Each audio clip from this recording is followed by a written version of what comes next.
E aí, primeiro ano, como é que vocês estão? Vocês estão bem, turma? Hoje eu estou aqui para ter uma aula de biologia com vocês, tá certo? Onde nós vamos continuar conversando sobre a genética do ser humano, dessa vez nas Américas, né?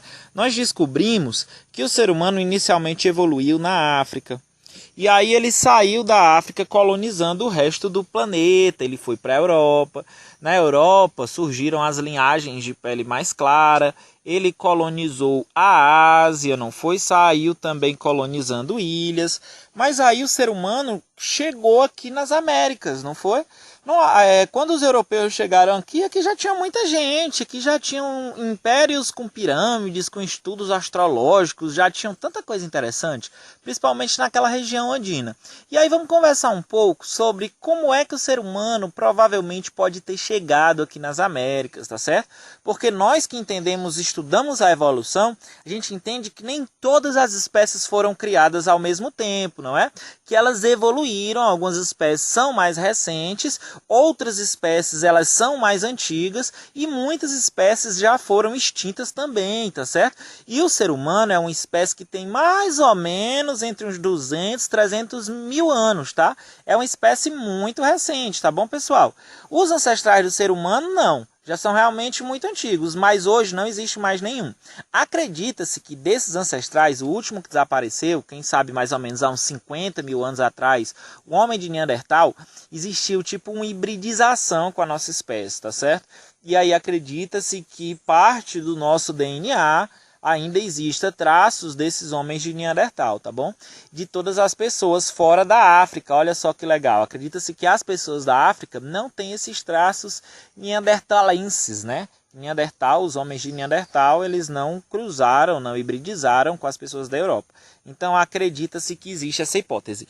Turma, nas Américas, inicialmente essa ideia de primeiros seres humanos foi criada uma teoria chamada teoria de Clovis, tá? Se vocês puderem pegar o caderno e anotar aí o nome dessas teorias, é muito importante, tá bom? Isso aí é tipo uma coisa que sempre cai no Enem. Teoria de Clovis. Teoria de Clovis é tipo uma teoria que fala sobre a origem das pessoas nas Américas. Turma, essa teoria ela já não é mais aceita totalmente, ela já é uma teoria, podemos se dizer assim, ultrapassada, tá? É porque às vezes dentro desse ramo aí, que envolve arqueologia, paleontologia, genética e várias outras ciências, as coisas para acontecerem, para se atualizar a informação, demoram um pouco, tá? Então a teoria de Clovis, pelos grandes especialistas, ela não é aceita, tá? E eu vou explicar para vocês por quê, e a gente vai construir esse conhecimento, é bem legal. Essa teoria ela tem esse nome porque em um lugar chamado Clovis, no Novo México, as pessoas, os arqueólogos encontraram pontas de flechas junto com ossos de animais da megafauna, tá certo? Quando o ser humano chegou aqui, turma, olha só que interessante, existia isso que a gente chama de megafauna. Megafauna ainda existe no planeta? Existe. Lá na África, por exemplo, a gente tem muita megafauna, tá certo? A gente tem zebra, a gente tem búfalo, girafa, elefante, rinoceronte, leões, tudo isso é megafauna. Esses animais dessa megafauna eram muito mais diversos e abundantes em outras épocas do nosso planeta, tá certo? Eles são animais característicos de quê? De planície. Então olha só que legal, tá? Porque são animais muito grandes, eles não conseguem se locomover direito em florestas. Então eles são bem característicos de planície, tá certo? E aí quando o ser humano chegou aqui, existia megafauna, tipo rinocerontes, mastodonte, mamute, tá certo? Existia aqui na América do Sul, antes de ligar lá com a América do Norte, que é a América Central foi uma conexão que foi criada posteriormente, a América do Sul ficou um tempo isolada, tá certo? Evoluiu e se criou um grupo de mamíferos específicos, tá certo? Que é o grupo da família dos tatus, das preguiças, dos tamanduás. E quando o ser humano provavelmente chegou aqui no nosso continente, olha só que legal, existiam tatus gigantes, existiam preguiças gigantes, tá certo? Aqui no Ceará mesmo a gente tem fósseis encontrados, ossos encontrados nos buracos das pedras no sertão de preguiças gigantes, tá certo? De animais similares a hipopótamos gigantes. Hoje sobrou quase nada dessa megafauna. quase tudo isso foi extinto. Isso é algo também muito debatido na ciência, a gente pode conversar um pouco sobre, mas a extinção de megafauna dá uma aula sozinho, tá? E aí o que acontece? Aqui sobrou o que? Ema, tamanduá-bandeira, anta, alguns bichos mais adaptáveis, né? O lobo-guará, alguns animais assim podemos considerar assim mais adaptáveis conseguiram sobreviver dessa megafauna, o resto foi extinto. E pode ter sido pela colonização humana, caça ou por alterações climáticas causadas pelo sorregimento andino, tá bom? Que alterou toda a dinâmica de chuvas que existia aqui no continente e o final da última era do gelo e coisas do tipo. Pessoal, então, o ser humano acredita-se por essa teoria, porque foi datada de, pela primeira vez, 15 mil anos no Novo México, em Clovis, tá certo? E esse padrão, mais ou menos de lasca que existia nessas pedras, foi chamada de cultura Clovis. E aí eles criaram a hipótese que essas pessoas entraram junto com alguns animais, tá certo? Que provadamente entraram do Velho Mundo, pessoal, que é o Velho Mundo que eu chamo, tá certo? É a Ásia, aquelas regiões do Oriente, Europa, eles entraram através de um estreito que existe lá na ligação da Sibéria com Alasca. Nessa época, pessoal, tipo, isso aí era tudo congelado, existia uma grande ponte. E aí, quando chegou o final da última era de gelo, esse gelo, que era muito alto, era uma super geleira, diminuiu. E possibilitou, provavelmente, a passagem dos seres humanos. Mas olha só que legal. Ele foi datado em cerca de 15 mil anos aqui no Novo México, no sul dos Estados Unidos, né? E aí estudos posteriores mostraram que há 15 mil anos o gelo não possibilitaria a passagem do ser humano, especificamente no Estreito de Bering. Tá bom? E aí os cientistas eles começaram a levantar hipóteses diferentes, mas que não excluíram o Estreito de Bering. Eles pensaram que o homem pode ter entrado lá pelo Estreito de Bering, só que não a pé, mas utilizando pequenas embarcações, onde ele poderia vir margeando, pescando, onde ele teria suprimentos, e muito provavelmente por isso não se tinha registros muito antigos no interior do continente. Essa teoria se manteve por muito tempo, turma. E aí, uma época, no Chile, eles encontraram, tá certo? Se eu não me engano, foi num lugar chamado Monte Verde, tá certo? No Chile.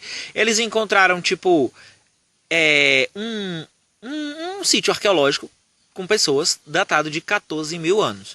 Tipo assim, eles entraram por lá há 14 mil anos, lá pelo Estreito de Bering, e tipo, na mesma época eles já estavam lá no Chile, bem estabelecidos, com uma relação com o ambiente bem relacionados, e tipo, parece estranho. Então, a partir daí, a verdade, essa teoria ela foi ignorada por muito, muito, muito tempo, tá certo? E aí, outros estudos foram se dando. Um cara chamado Walter Neves, um dia, estudando já uma região muito conhecida, tá certo? Uma região lá de Lagoa Santa, salvo me engano o nome é esse, em Minas Gerais, Lagoa Santa.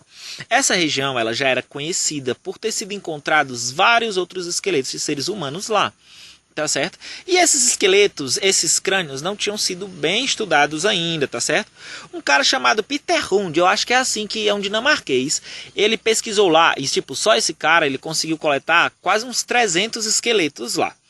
E aí um dia esse cara chamado Walter Neves encontrou um esqueleto lá, que tinha um crânio muito bem preservado, tá certo?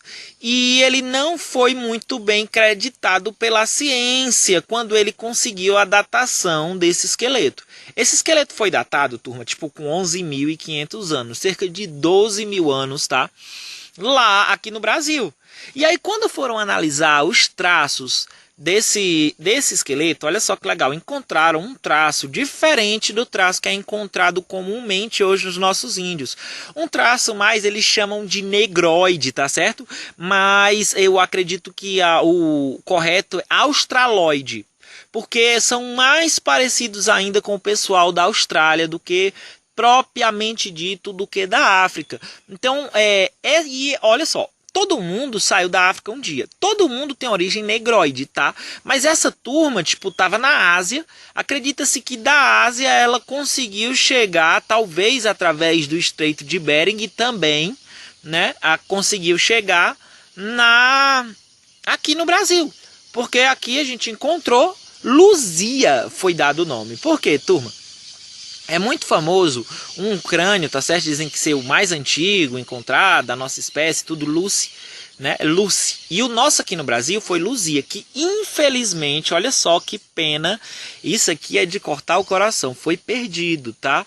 Pelo que eu soube, ele foi perdido no incêndio do Museu Nacional do Rio de Janeiro. A gente vive uma época muito difícil aqui, né? Onde a ciência não é bem valorizada. E aí imagina só, a gente deixou o Museu Nacional sem manutenção ao ponto da gente perder Luzia. Luzia foi datada de 12 mil anos e era negroide. E os estudos mostram que a raiz mais forte genética dos índios, na verdade, é de outro grupo, tá certo? De asiáticos, que já tinham se separado geneticamente meio que dos negroides. Originalmente, esse grupo de asiático veio dos negroides, tá? Mas ele já tinha se separado geneticamente. Então surgiu a hipótese de que, se foi lá por Bering, foi mais de uma onda de colonização que aconteceu para as pessoas poderem chegar aqui nas Américas e ter esses dois grupos genéticos completamente distintos, né? E aí outros estudos foram feitos e aí viram que na verdade existiam cerca de 4 ou 5 grupos genéticos diferentes, tipo esquimós tinham entrado, asiáticos tinham entrado, esses negroides tinham entrado e outro grupo genético da Ásia também tinha entrado. Então, salvo me engano, são exatamente 4 grupos genéticos diferentes, tá certo, turma? Que formam a raiz que eram os americanos antes da colonização, né? Porque depois da colonização nem conta, né? Depois a gente pode conversar um pouco sobre os prejuízos relacionados e que acontecem até hoje nos povos indígenas, né? E aí, turma, olha só que legal. Encontrou esse cara, Walter Neves, encontrou de repente Luzia lá em Lagoa Santa, em Minas Gerais, um sítio arqueológico um dos mais importantes do mundo, né, no Brasil. E aí uma mulher, cara, eu sou muito fã dessa mulher, foi estudar no Piauí, onde ela tinha ouvido falar, tá certo, que tinha uns desenhos rupestres bem diferentes. Um tipo de desenho rupestre, turma, que mostra ação, mostra tipo mãe com filhote, cenas até de sexo tinha, beijo, dança, tudo, tá certo? E aí, nesse lugar, lá na Serra da Capivara, no Piauí, mais especificamente no Boqueirão da Pedra Furada, uma mulher chamada Nied Guindon, tá certo? Que acredito que ela é alemã ou tem uma descendência alemã. Ela encontrou, tá certo? É tipo fogueiras feitas com pedrinhas. Quando você junta tipo umas pedrinhas assim para fazer um fogo que ele fica protegido, ela encontrou uma fogueira feita com essas pedrinhas dentro de uma caverna. E aí dentro desse abrigo ela coletou carvão. E aí foi feito o carbono 14, tá, turma? Porque não dá para fazer a datação exatamente, olha só que legal, com a pedra lascada. Mas com os resquícios de carbono que são encontrados no mesmo substrato daquela pedra lascada, ou por exemplo dessa fogueira que ela encontrou, ela vai encontrar lá o carvão do substrato da fogueira, que é representado por essas pedras dentro desse abrigo. E esse carvão foi mandar ser datado. Turma, tipo, quebrou todo o conhecimento e toda a hipótese que eles levantavam assim pelas pernas. Tipo, saiu a primeira datação que ela conseguiu foi inicialmente, se eu não me engano, ela começou com 18 mil anos. Mas aí depois ela foi tipo para 48 mil anos. Um sítio arqueológico que ela encontrou nesse tipo Boqueirão da Pedra Furada. E aí depois ela continuou, turma, Nied Guindon. Ela acredita que lá ela tem materiais datados, tá, de seres humanos aqui nas Américas, aqui no Nordeste. Que bom! Aqui no Nordeste, adoro! Aqui no Nordeste, datados de cerca de 100 mil anos. Turma, a cultura dessas pessoas é muito interessante, tá? Eu já andei em sítios arqueológicos no Piauí. Parece que eles tinham tipo símbolos muito complexos. Eles eram pessoas inteligentes exatamente igual a gente, tá certo? Às vezes a gente tem aquela visão de que o ser humano do passado, ele era mais burro, troglodita, não sei o que. Não. Eles eram exatamente tão inteligentes quanto a gente, tá certo? E aí essa discussão, ela reina e ela não é bem aceita. hoje o trabalho da Danielle Guidon, ele é muito, assim, alguns cientistas, apesar dos dados das provas científicas, eles não consideram dentro das hipóteses de colonização. Porque imagina só, se a gente tem 48 mil anos no Nordeste brasileiro, com desenhos rupestres, com a cultura já bem estabelecida, turma, não tem muito sentido, ou talvez nenhum, essa leva de colonização que começou, sei lá, vamos ser bem razoável, 20 mil anos entrando lá pelo Estreito de Bering. E tipo, tinha gente antes aqui. E olha só que legal, estudos arqueológicos que que comparam as técnicas de lasca de pedra, mostram que aqui no Brasil existia uma diversidade maior de cultura, tá certo? De aprendizado para se lascar essas pedras, que lá na América do Norte. Então como é que pode essas pessoas terem passado por lá e não deixaram resquício, não deixaram traço, não deixaram E aí se eles não vieram por Bering, por onde é que essas pessoas entraram nas Américas, tá? Eles entraram, acredita-se que podem se ter tido outros caminhos, tá bom? Acredita-se alguns cientistas que eles podem ter vindo realmente da África para cá, através de embarcações de junco, tá? O que é junco, turma? É tipo um capim que já existe na beira do rio, que demora muito a se decompor, e acredita-se que as pessoas primitivas atravessaram. É muito longe, turma. Para embarcação de junco é muito difícil, e tipo, imagina só, no mínimo 50 mil anos, né? Que é o que a gente tem datado aqui, né? Então, por onde foi? Foi por aí? Ou foi lá pelo outro lado, pelo Pacífico? Pelas ilhas lá da Polinésia. Turma, na Austrália, a gente tem também colonização com cerca de 40 mil anos, tá certo? Então também é antiga na Austrália. Mas só que aqui tem 48 mil anos, então eles passaram na Austrália e vieram direto para cá. E olha só que interessante, tem ilhas aqui no Pacífico que eles poderiam ter vindo, né? Ilhas da Polinésia, por ali. E os cientistas só encontram nessas ilhas restos de seres humanos datados de cerca de 4 mil anos, 5 mil anos no máximo, nessas áreas. E aí, como é que as pessoas podem ter passado por essas ilhas e não terem deixado resquícios, né? Então é muito interessante da gente estar pensando isso. Isso é um debate muito complexo, né, que envolve genética, como eu falei, envolve toda a questão das modificações no nosso planeta, envolve muito da biologia também, das espécies que interagiam, né, e envolve também muito a arqueologia, né. E falando em arqueologia, falando em genética, olha só que legal. Foram feitos estudos para buscar quem era esse povo de Luzia, que era um povo de traço né, um traço mais negroide, né? Aí as pessoas foram buscar quais eram os povos que poderiam ter herdado, né, esses traços mais australoides ou negroides, assim, parecido com o povo nativo mesmo da Austrália. E olha só, cientistas falam que o povo chamado Botocudos, eu nem sei como é que anda a situação dessa etnia, se ela já foi extinta, eu li sobre ela na obra do Debré, tá, dos Botocudos. Lá ele fala bastante, eu tenho muito ceticismo diante dessa obra do Debré, que ele fala dos Botocudos, porque é uma visão europeia. E os europeus vieram aqui roubar, estuprar, matar e tipo construíram suas riquezas lá em cima da exploração desses países que eles puderam se aproveitar, né? Então a visão de um europeu naquela época sobre os nossos índios, com certeza ela seria extremamente preconceituosa.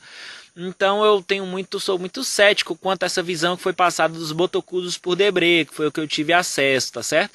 E os Botocudos, eles carregam esses traços, tá bom? Que Debré também descreve, desenha rostos diferentes de índio e muito diferentes dos outros índios, muito mais assim, o rosto muito mais largo e tudo, e os cientistas viram que na verdade esses traços australoides ou negroides continuavam nesse povo, né? E depois eu vou dar até uma pesquisada melhor para saber como é que anda, se não foram totalmente extintos. Era Espírito Santo, Minas Gerais, Bahia, mais ou menos por ali que esse povo vivia, né? Pessoal, tá dando aqui a hora da nossa aula, 20 minutos. Vocês viram que a nossa raiz genética aqui das Américas, ela é bem complexa, bem difícil de ser estudada, não é? que ainda tem muita coisa a ser descoberta, mas nós vimos que o Brasil ele é responsável pelo sítio arqueológico mais antigo das Américas, ou seja, um dos mais importantes para a humanidade, está localizado justamente no Piauí. Foi uma descoberta feita por uma mulher, tá certo? A duras penas conseguiu lá fazer com que hoje em dia a Serra da Capivara seja assim uma das referências no mundo, na história da humanidade, e recebe pessoas, tá, turma? Um dia, se vocês quiserem fazer uma viagem legal aqui pelo Nordeste, vocês podem ir para o Piauí, visitar a Serra da Capivara e conhecer um pouco melhor a história da humanidade. Eu tenho até um amigo que sempre está organizando passeios à Serra da Capivara. Se vocês quiserem um dia ir com o pai de vocês num passeio, ele se chama Igor Pedrosa. Vocês podem procurar aí no Instagram. Agora, nesse tempo de pandemia, com certeza ele não vai estar fazendo esses passeios, mas sempre acontece. Então você pode marcar de ir conhecer a Serra da Capivara com o Igor Pedrosa, tá bom? É isso aí, pessoal. Um abraço para vocês. Foi muito bom conversar com vocês sobre a diversidade genética dos primeiros seres humanos a habitarem as Américas, tá certo? É muito interessante. Eu mesmo já cheguei a encontrar aqui sítios arqueológicos. Gosto muito desse tema. E eu acho que é muito importante também para vocês construírem um conhecimento basal, tá bom? Para chegarem lá no Enem e poderem arrasar na prova. Um abraço, turma. Tudo de bom.